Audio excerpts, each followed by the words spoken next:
and I'm stranded in Guyana, and I'm dealing with it, and I'm surviving it, thriving through the human trafficking ring that the Freemason Lodge is. That's part of that's one of their departments or whatever. I now know because I am going through this. There's a lot that I would have never known had I not been going through this very situation at the moment. And wow, okay, so I am in Guyana, in Georgetown, Guyana, now going on 3 years.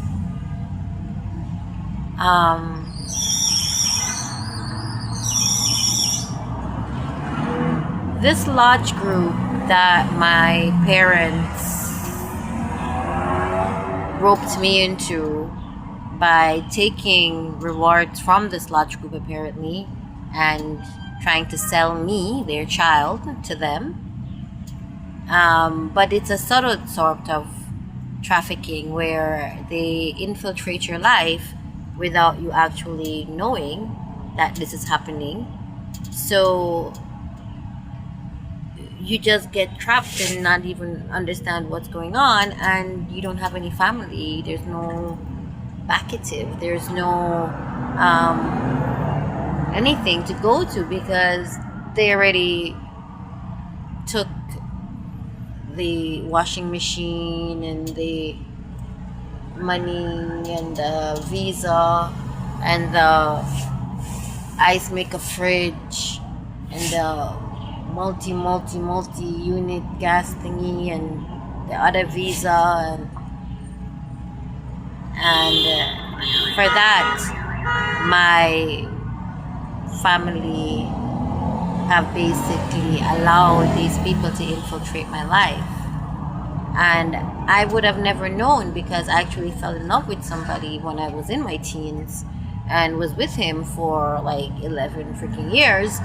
And then realizing that this man is really serious about not wanting to have children, not realizing that apparently I was born or signed over to the human trafficking ring in the Caribbean called the Freemasons Lodge group. And apparently it's an interconnected system through Caribbean and America, certainly, because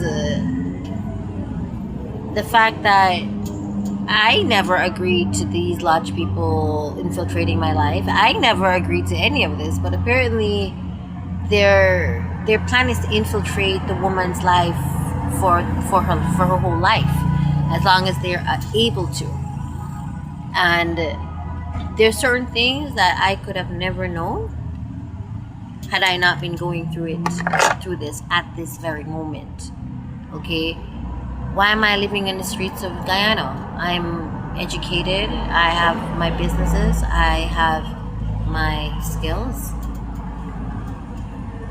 Wherever you go, as someone now who has rebelled against, because a lot of women, when you realize that you've been cornered by people and whatever, it's very easy to have gone into fear mode and have frozen or start doing because it is kind of MK Ultra in what they put you through once you decide to submit. I never submitted. I ran, albeit into another group, but it was freedom from that, the courage to do that, and then all of the things that I did while in the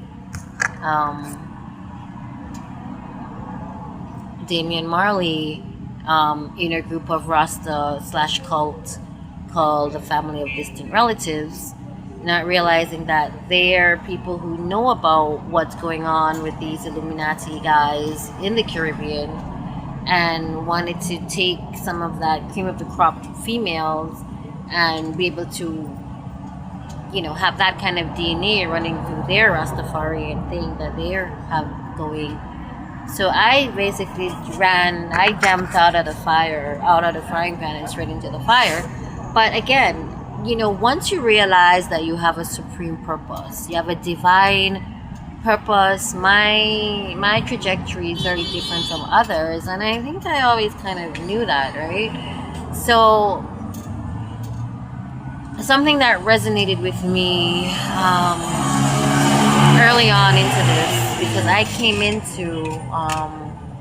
went into that cult with a certain knowingness. I already had understanding of certain things and really was a student of alchemy in a certain way, certainly theoretically, and really believed that the universe had guided me into a way of dealing with alchemy in a real person, in an actual person, where I was really seeking the philosopher's stone. That was my trajectory for the main reason why I stuck through so long, not realizing, because you do get brainwashed after a certain while of walking the perimeter of the island of Jamaica again and again and again through the sun and all of these things, and you're supposed to attempt to be dehydrated, which happens anyway if you're hydrating because you're walking through the depths of that heat. But it's a very, very different thing when you allow your soul to connect with the soul of God, which is how